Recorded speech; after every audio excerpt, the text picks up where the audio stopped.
A wise person once said, "Most men walk through life as if they are alone, not just alone in the world, but alone within themselves. They chase power, but feel powerless. They seek guidance, but walk aimlessly. They pray with their mouths, but doubt with their minds." And the reason is simple. They have forgotten what lies within them, not beside them, not above them, but within them. There is a presence that lives inside you, a flame so ancient, so intelligent, and so perfectly designed to express through you that if you truly understood what it means to carry it, you would never doubt your next step again. You were not meant to live as though you are empty. You were not designed to struggle forward as if the answers are always somewhere else. You do not need to beg for strength that you already possess. However, you must remember it, because the world will try to make you forget. The world will teach you to wait for signs, to pray for rescue, and to earn the right to be guided. But infinite intelligence, the mind of God, was placed within you the moment you were born, not as an idea, not as a law, but as a force, as a voice that doesn't scream, but knows. The tragedy is not that most people are weak. The tragedy is that they do not know who is living within them. So they shrink, they settle, they follow, they mimic, they drift. All the while, they carry the power that built mountains, parted seas, shaped civilizations, and still waits to be claimed. You do not need to summon this power. You need only to align with it. And the first alignment is this: you must learn to act as if God is within you, because He is not. When you're perfect, not when you feel holy, not when the world agrees with you, but right now, right in this moment, even in your doubt, even in your weakness, even in your silence, because that presence doesn't appear when you are ready. It appears when you remember, and remembering is not emotional. It's not a feeling. It's a decision. Once you make that decision, you will never walk the same again. You will never speak the same again. You will never live the same again. When you walk as if God is within you, you walk as a person who knows. You do not pretend you are not performing. It's not about ego confidence or religious posturing. It is a recalibration of everything: your thinking, your discipline, your posture, your language, your pace, your presence. It's a choice to stop behaving as if you are lost and begin walking as if you have already been found. When you carry the divine within, you are not asking, "Will I be guided?" You are already guided. You are not hoping for protection. You are protection in motion. You are not waiting for wisdom. You are moving with it, embodied. This means you do not speak with fear behind your words. You do not walk with apology in your steps. You do not seek permission to exist, to build, or to believe. You do not shrink to make others comfortable. You do not ask the world for validation, because it was already written into your soul by infinite intelligence. To act as if God is within you means you no longer betray yourself. You no longer negotiate with doubt when clarity has already arrived. You no longer delay action when the instruction has already been given. You no longer say, "I'm not ready," because you know readiness is not a condition. It's a decision. Acting as if God is within you means you no longer apologize for your calling. You do not need others to understand your urgency. You do not need external support to walk in divine rhythm. You do not ask the mirror, "Am I enough?" because you carry the answer inside the question. It means you sit differently, you walk differently, you pray less like a beggar and more like a partner. You no longer say, "Please show me." You say, "Thank you for what I already know." When God is within you, you do not need to prove anything, but you must protect everything: your energy, your time, your peace, your thinking. When you carry something sacred inside you, your environment must be shaped to match. You no longer eat what weakens you. You no longer listen to people who drain you. You no longer keep company with voices that mock vision. You guard the gate because the gate is holy. To act as if God is within you means you carry a certain spiritual quietness. You don't need to defend yourself constantly. You don't need to explain every move. You don't need to be loud to be effective. You walk in authority not because of who you are, but because of who walks in you. Let me tell you something. People feel it. They don't always know what it is, but they know when they're in the presence of someone who doesn't move from ego or fear or popularity. They are in the presence of someone who moves from alignment. That's what it means to act as if God is within you. It's not a claim, it's a consistency. It's not a belief system, it's a behavior pattern. It's not words, it's witness. And that witness speaks louder than anything your mouth could say. So I ask you, have your actions caught up with your identity? Do your habits reflect what you say you carry? Does your tone, your pace, your discipline show the world that you are not alone when you walk? Because the ones who carry the divine do not need to. Once a man begins to act as if God is within him, he no longer lives for approval. He lives for expression. Not self-expression, but divine expression. Infinite intelligence is not a static force. It does not reside in you like a statue in a temple. It moves, it speaks, it creates, and it requires vessel. It needs a mind to think through. It needs a mouth to speak through. It needs hands to build through. And if you will not offer yours, it will move to the one who will. The divine does not wait on potential. It flows through availability. When God lives in you, you become a channel. You begin to feel thoughts that didn't come from study ideas that carry more weight than your current level of knowledge. Words that arrive faster than your ego can prepare. And if you try to own it, if you say, "Look what I've done," you sever the source, but if you say, "Use me again," the power continues. This is what the world doesn't understand about spiritual genius. It's not man achieving greatness, it's God expressing greatness through man. And that expression only comes through the available and the obedient. So when the divine begins to express through you, you begin to speak differently. Your words stop seeking attention. They start becoming instruments. You begin to write differently. You don't write to impress. You write because the message is already burning and must be released. You begin to move differently. Every decision is shaped by an invisible alignment. You no longer question. You begin to sense timing. You say yes when the moment is ripe. You say no without guilt. You're no longer guessing. You're tuned. You may not always feel holy. You may not always feel ready. But that doesn't matter, because God does not wait for your mood to match your mission. He moves through the man who shows up again and again. He speaks through the mind that remains quiet enough to receive and bold enough to release. And so the pressure changes. You stop trying to come up with the perfect thing to say. You stop trying to map the entire future. You stop trying to own the outcome because your role has changed. You are no longer the source. You are the servant of the source. In that role, there is no pressure, only obedience. There is no competition, only calling. There is no comparison, only clarity. Because once you realize that the divine is trying to move through you, you stop asking, "Am I worthy?" and start asking, "Am I ready?" And when you are, you become a walking instrument of intelligence, order, and power.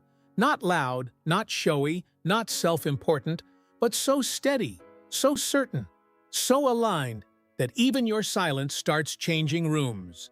Because when the divine begins to express through you, you stop performing and you start becoming. And that's when people stop seeing you and start seeing what's moving through you. Let us now expose the lie, the quiet deception that has paralyzed millions of gifted, spiritual, capable people. I'll act when I'm ready. But let me speak plainly without softness. You will never feel ready to carry what you were born to carry.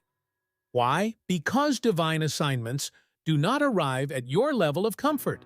They arrive at your level of obedience. Readiness is a feeling. Obedience is a decision, and if you live according to feelings, you will die with unused potential. The man who waits to feel worthy. The woman who waits to feel holy.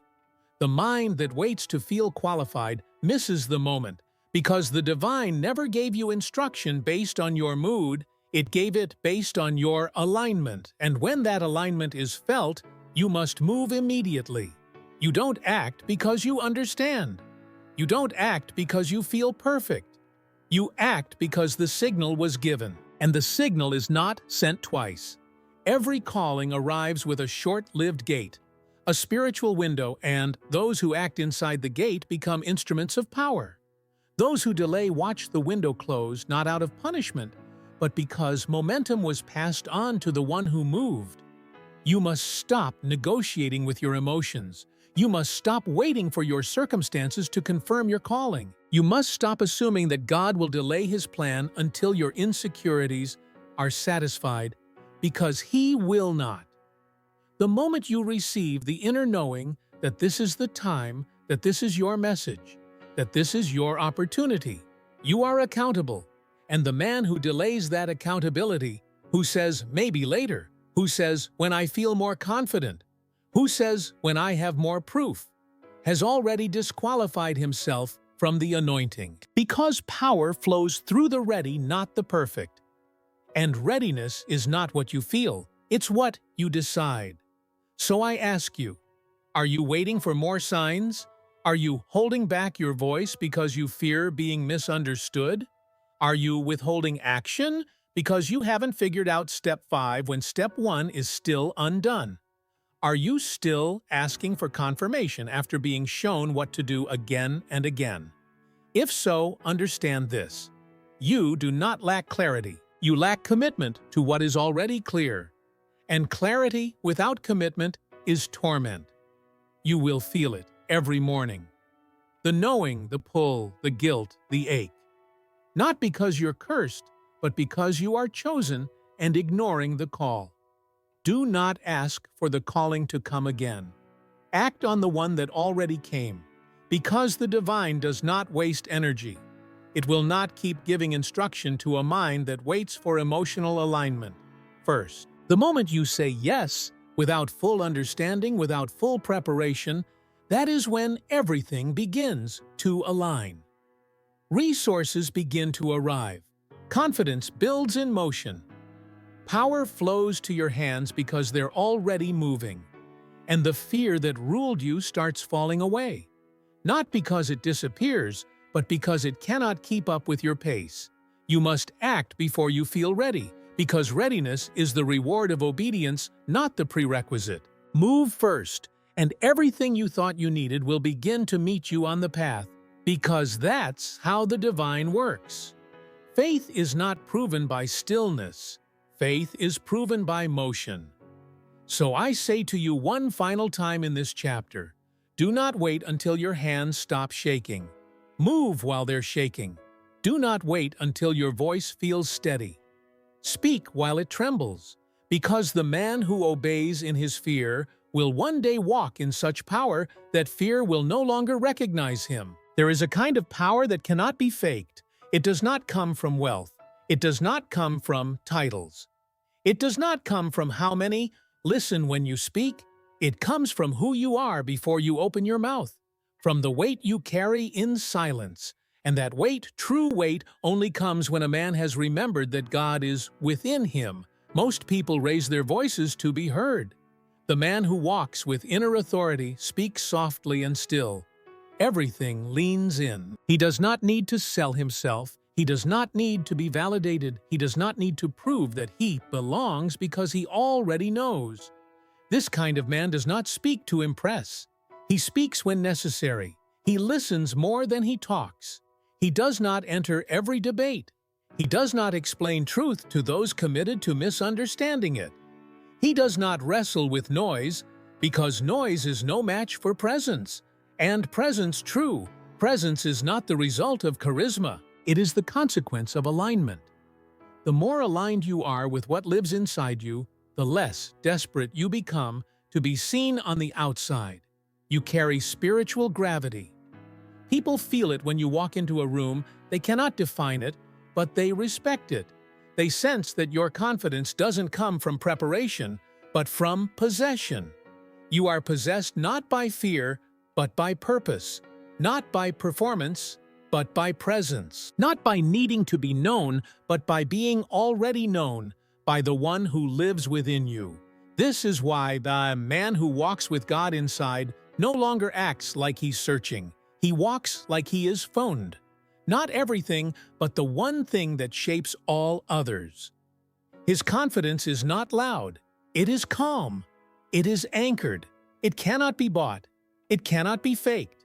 And it cannot be explained to those who haven't tasted it. This is the paradox. The closer you come to the divine within, the less you need to declare it. Your stillness becomes your sermon. Your decisions become your doctrine. Your walk becomes your witness.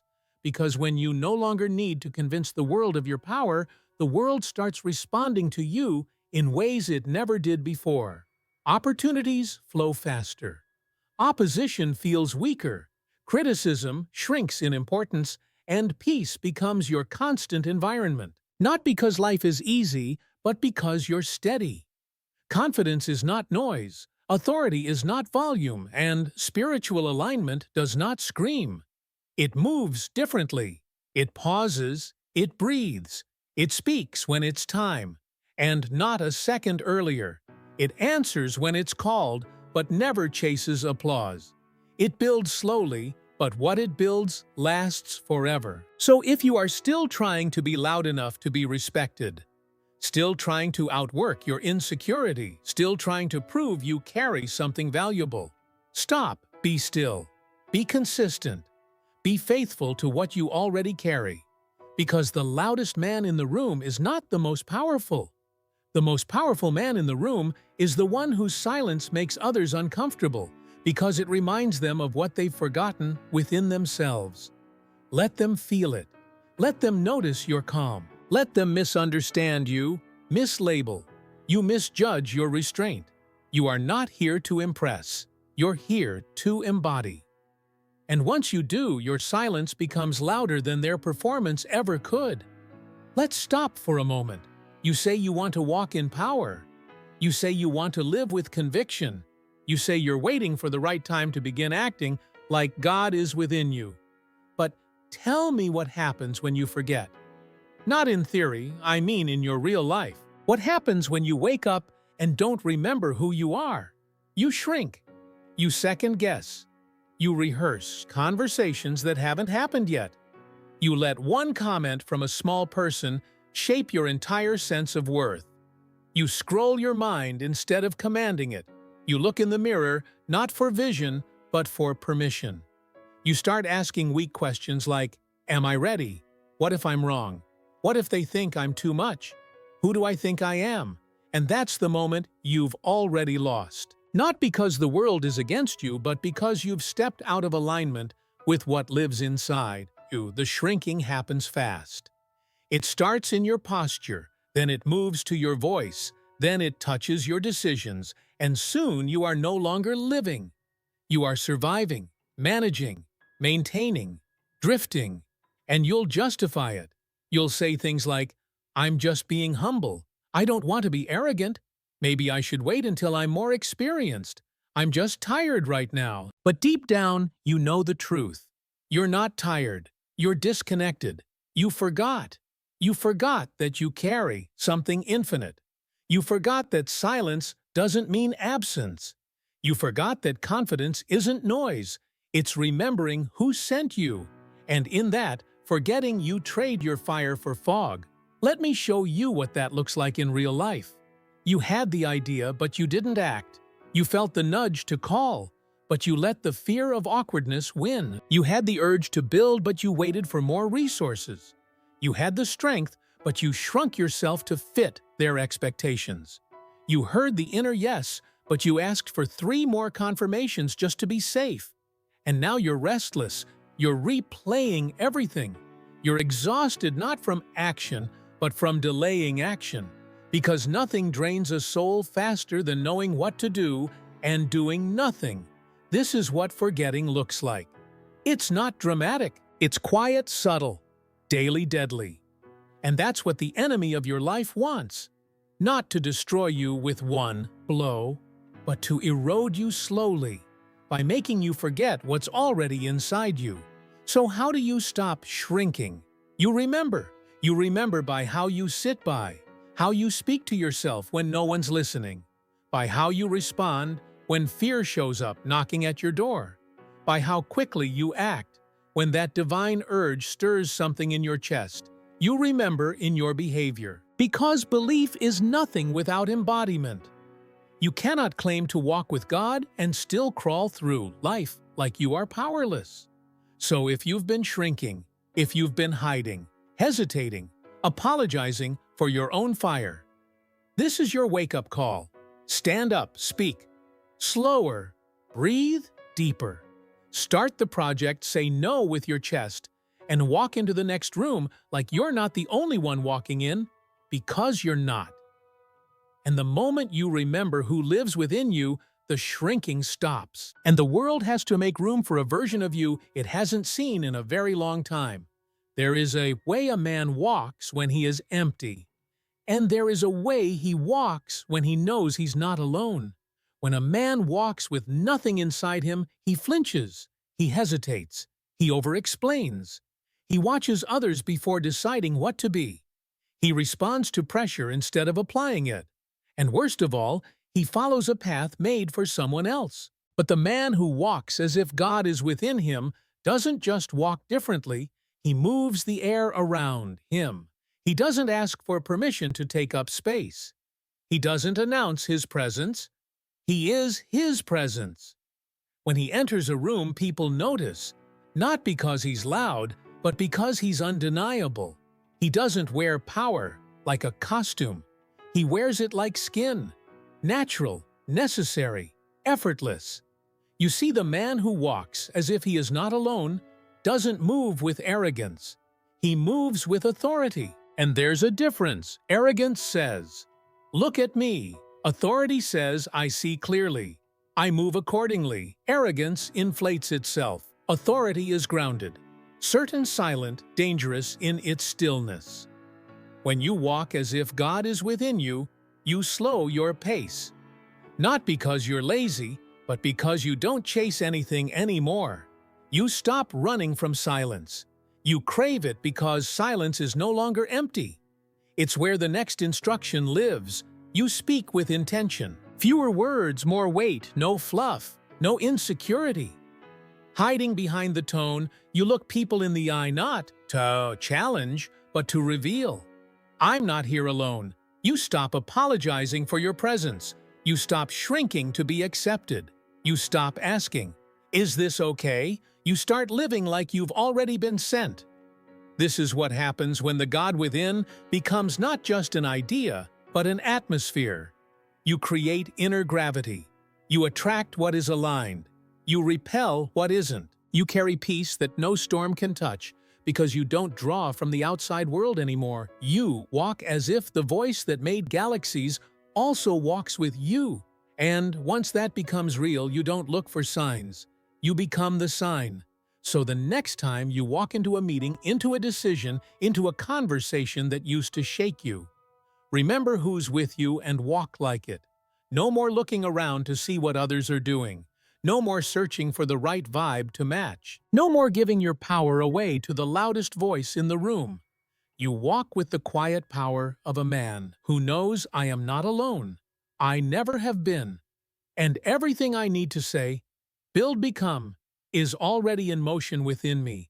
Walk like your footsteps carry weight. Walk like your silence is deliberate. Walk like you're not moving through life, hoping things will work out. Walk like you are walking with the one who wrote the outcome, because you are. And the sooner your body reflects what your spirit already knows, the more unstoppable you become. Now, when you say God is within you, when you believe in divine power, when you want to walk in alignment with infinite intelligence, you must make room for Him. Have you cleared the space? Have you silenced the noise? Have you removed the distractions that block the signal? Because if your mind is full of fear, If your calendar is full of things that drain you, if your environment is full of voices that mock your calling, don't tell me you're aligned. Don't tell me God is within you. If He is, then where is the space for Him to speak? You cannot host the divine in a crowded house. You cannot carry infinite intelligence in a schedule ruled by distraction. You cannot hear what's sacred if all you listen to is noise. This is why most people never feel the power they claim to believe in, because their lives are too full of everything except what matters. They say they want clarity, but they never sit in silence. They say they want answers, but they never stop consuming input long enough to receive one. They say they want to hear God, but they've handed their attention to the world. Let me be clear, your life is too loud for a whisper to survive, and God doesn't yell, He waits. He waits for the space to be cleared. He waits for your nervous mind to quiet. He waits for the chaos you've normalized to be released. He waits for your real, yes, not spoken, but demonstrated. So what does that look like? It looks like waking up and listening instead of reacting. Taking 10 minutes, not for more motivation, but for sacred stillness. Saying no to conversations that pollute your peace. Cutting ties with environments that cheapen your energy. Fasting not just from food, but from everything that clouds your vision. Guarding your ears like gates. Watching what you consume, not because you're fragile, but because you're carrying something holy. You don't need to add more to your life. You need to subtract what's blocking your power, because the God within you doesn't shout over your distractions. He waits for room, and when you clear it, He fills it, and suddenly you think more clearly. You know what to say without rehearsing it. You feel strength without forcing it. You speak with weight even in soft words. You move with peace even when there's pressure, but only when space has been made. And that space isn't just physical, it's emotional, spiritual, energetic. Ask yourself, what am I holding on to that crowds my spirit? What relationships have expired, but I still carry? What guilt, shame, regret, and past versions of myself am I dragging like dead weight? What patterns am I stuck in? Not because they serve me, but because I'm afraid of the stillness that will follow if I let them go. That's the hard truth. Some of you keep your lives loud because silence would force you to hear what you've been avoiding. But in that silence is where God lives. In that stillness is where alignment begins. In that open space is where your next instruction is, waiting. So if you truly believe He is within you, start proving it with what you remove. Because the clearer the room, the louder the whisper. And the louder the whisper, the more unshakable your steps become. Make room. He's already there. Now let Him move.